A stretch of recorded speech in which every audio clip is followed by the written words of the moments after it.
أعوذ بالله من الشيطان الرجيم. بسم الله الرحمن الرحيم.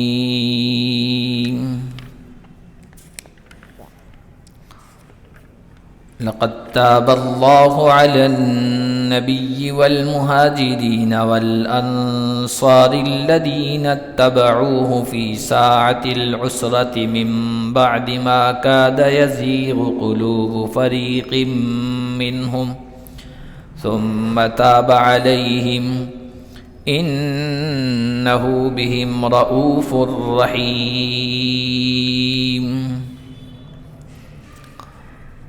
آج کے درس کا آغاز ہم اللہ کے فضل و کرم سے سورہ توبہ کی آیت نمبر 117 سے کر رہے ہیں. غزوہ تبوک کا ذکر ہے چل رہا ہے اور بالکل آخری آیات ہیں جہاں پر اس غزوے کا ذکر اب ختم ہو رہا ہے. آپ کو اس سے پہلے جتنے بھی درس ہوئے ہیں ان سے معلوم ہوا کہ غزوہ تبوک میں 3 قسم کے لوگ تھے. ایک قسم منافقوں کی تھی جو کچھ بھی ان کو عذر نہیں تھا لیکن حیلہ بہانہ کر کے کسی طریقے سے پیچھے رہ گئے اور غزوہ تبوک میں شرکت نہیں کی. کچھ لوگ ایسے تھے کہ جب اللہ کے نبی صلی اللہ علیہ وسلم نے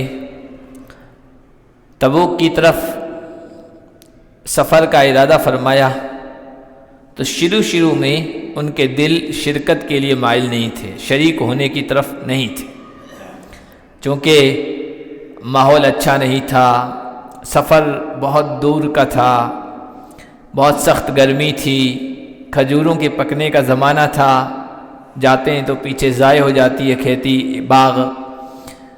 تو ان سب کی وجہ سے شروع میں ان کے دل میں یہ بات آئی کہ اس میں شرکت نہ کریں تو بہتر ہے.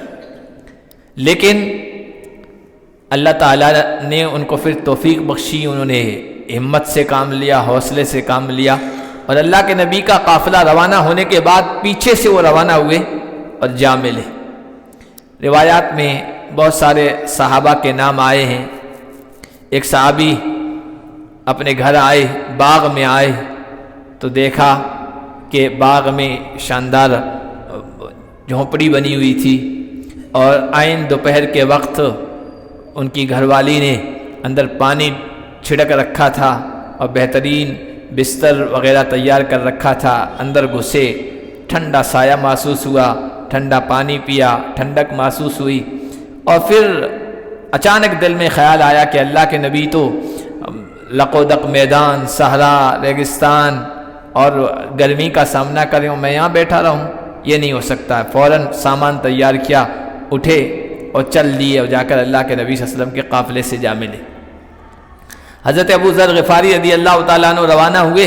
بیچ سفر میں سواری کا معاملہ پیش آ گیا، کچھ سواری بیمار پڑ گئی اور پریشانی ہو گئی.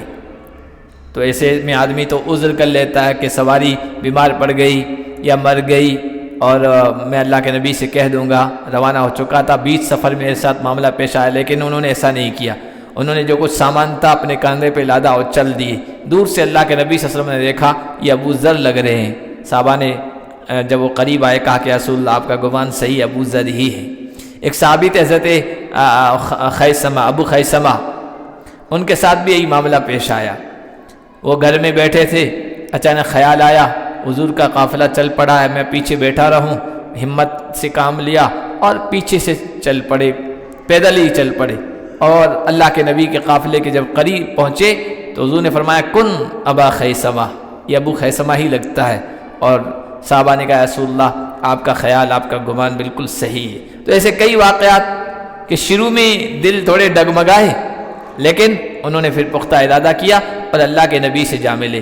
ان کا تذکرہ ہے پھر 3 اور لوگوں کا ذکر ہے، وہ اگلی آیت میں پڑھیں گے۔ اللہ نے فرمایا لَقَدْ تَابَ اللَّهُ عَلَى النَّبِيِّ وَالْمُهَاجِرِينَ وَالْأَنصَارِ، اللہ نے توبہ قبول فرمائی نبی کی اور مہاجرین کی اور انصار کی۔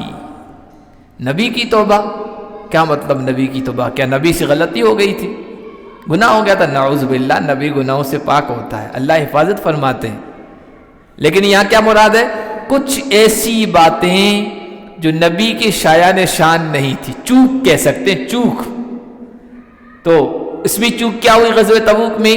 یہ جو کچھ منافق قسم کے لوگ تھے جن کو واقعی کوئی عذر نہیں تھا، ہیلے بہانے کر کے اللہ کے نبی کے پاس پہلے ہی سے آ گئے، ہمارے ساتھ یہ مسئلہ ہے، ہمارے ساتھ وہ مسئلہ ہے، یہ پرابلم ہے، ہم آپ کے ساتھ نہیں چل سکتے، ہمیں اجازت دے دیجئے۔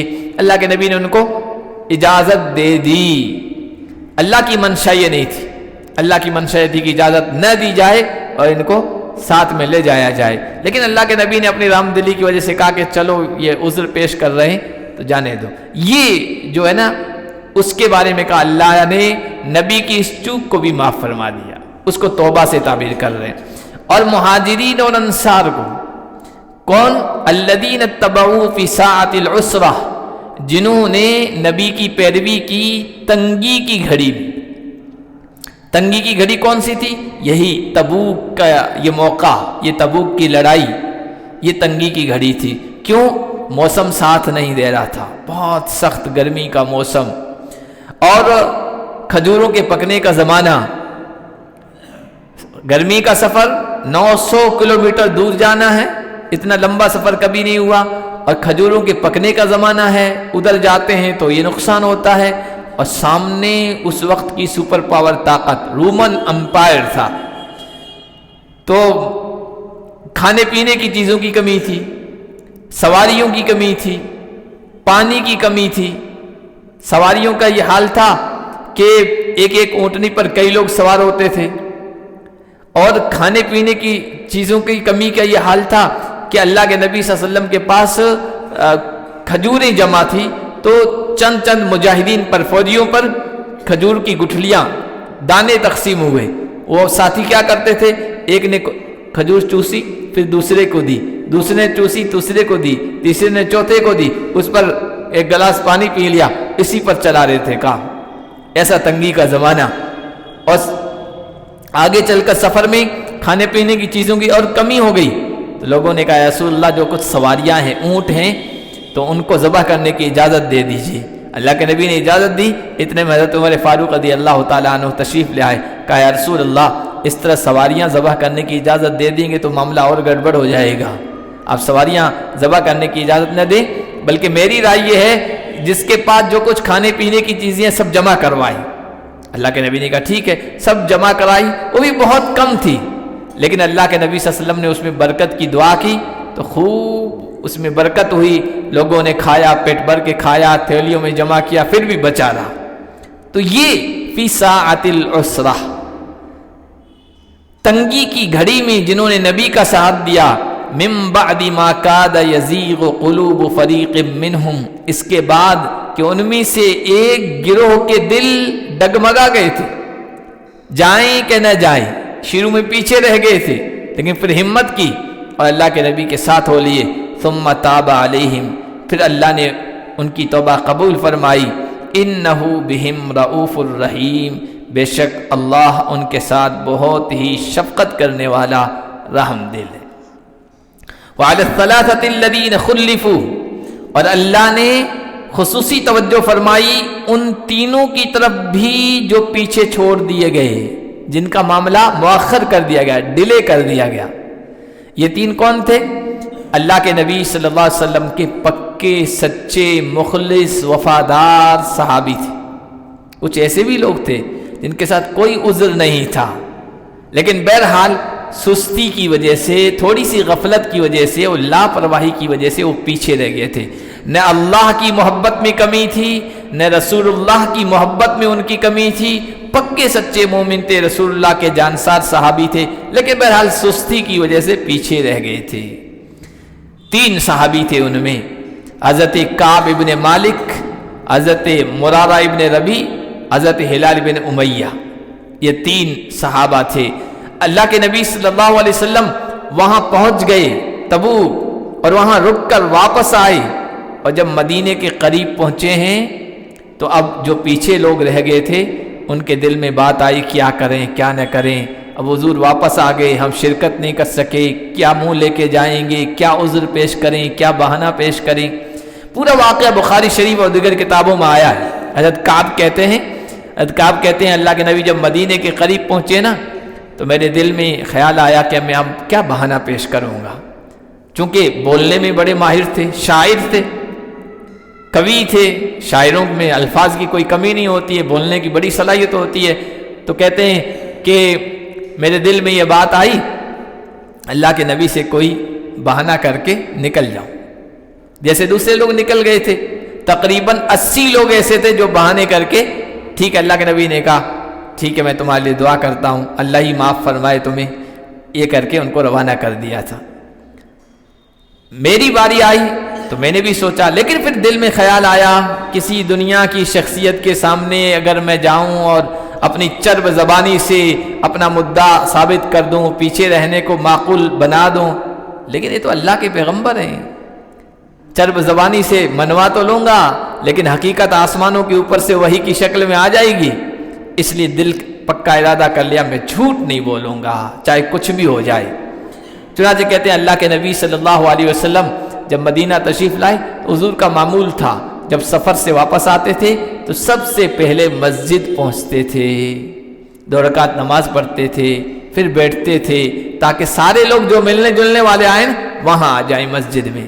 اللہ کے نبی صلی اللہ علیہ وسلم نے نماز ادا کی، بیٹھ گئے، لوگ آئے، بہانہ کرنے والے بھی آئے، اللہ کے نبی نے کہا ٹھیک ہے اللہ تمہیں معاف فرمائے، ان کو روانہ کر دیا۔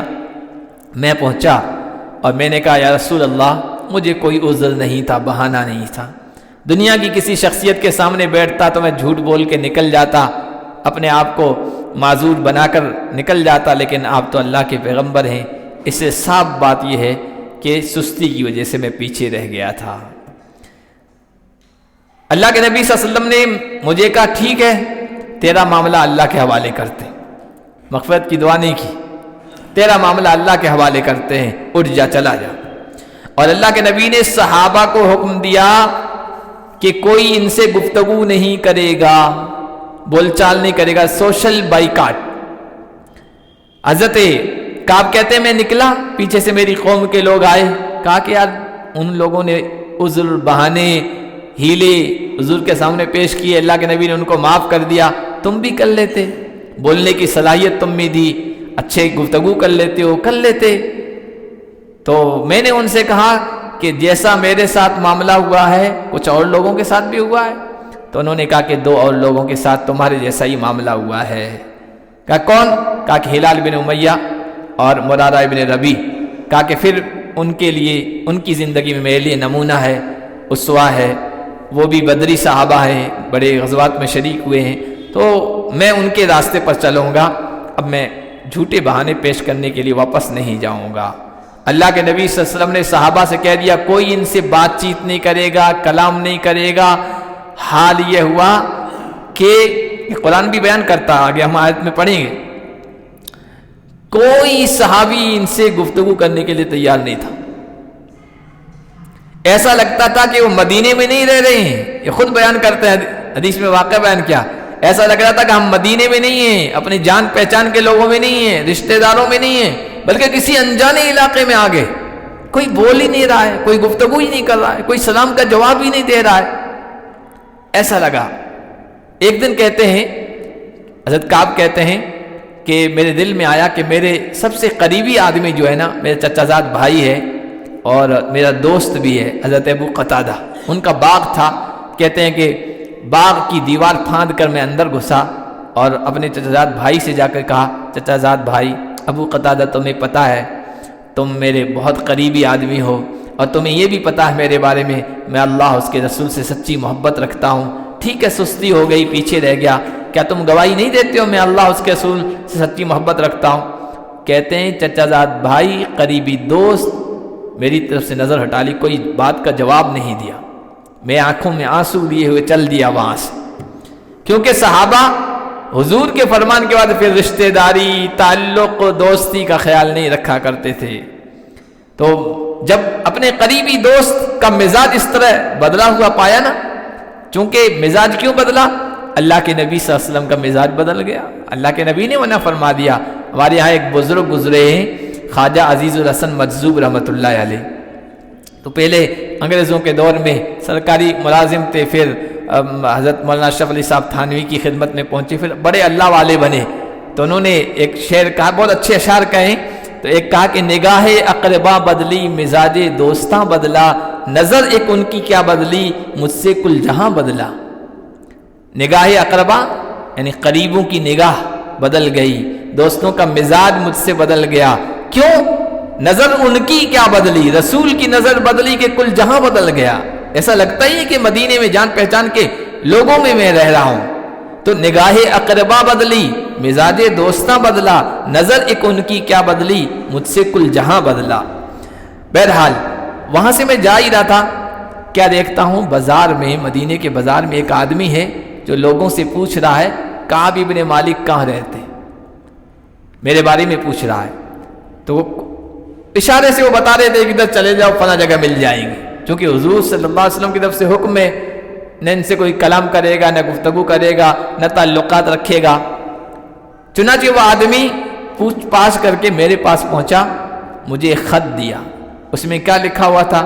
لکھا ہوا تھا غسان کے بادشاہ کی طرف سے یہ خط آپ کے نام کعب ابن مالک کے نام ہے، ہمیں یہ معلوم ہوا ہے کہ آپ کے یار نے، آپ کے دوست نے، یعنی رسول اور پیغمبر نے آپ سے قطع تعلق کر لیا، آپ کا سوشل بائیکاٹ کیا ہے، اور آپ ایسے آدمی نہیں ہیں، آپ عزت دار آدمی ہیں، آپ کو ایسی ذلت کی جگہ میں رہنے کی ضرورت نہیں ہے، آپ ہمارے یہاں آ جائیے، عزت کی جگہ پائیں گے۔ عزت کا، ایمان کا سودا۔ حضرت کعب کہتے ہیں، حالانکہ ایسا موقع ہوتا ہے نا جب پورے لوگوں نے سوشل بائیکاٹ کر دیا ہو، کسی آدمی کا گھر والے بائیکاٹ کر دیں، خاندان والے بائیکاٹ کر دیں، تو کیا کرتا ہے؟ وہ پالا بدل لیتا ہے، مخالفین کے اس میں چلا جاتا ہے، عام طور پر یہی ہوتا ہے۔ لیکن ایسے موقع پر انہوں نے اپنے ایمان کو مضبوط رکھا، کہا قسم بخدا یہ بھی اللہ کی طرف سے ایک آزمائش۔ کہتے تنور جل رہا تھا، میں نے وہ خط اس میں ڈال دیا، جلا دیا۔ خواجہ عزیز الحسن مجذوب رحمۃ اللہ علیہ نے ایسے موقع پر کہا تھا، چمن کا رنگ گو تو نے سراسر اے خزاں بدلا، نہ ہم نے شاخ گل چھوڑی، نہ ہم نے آشیاں بدلا۔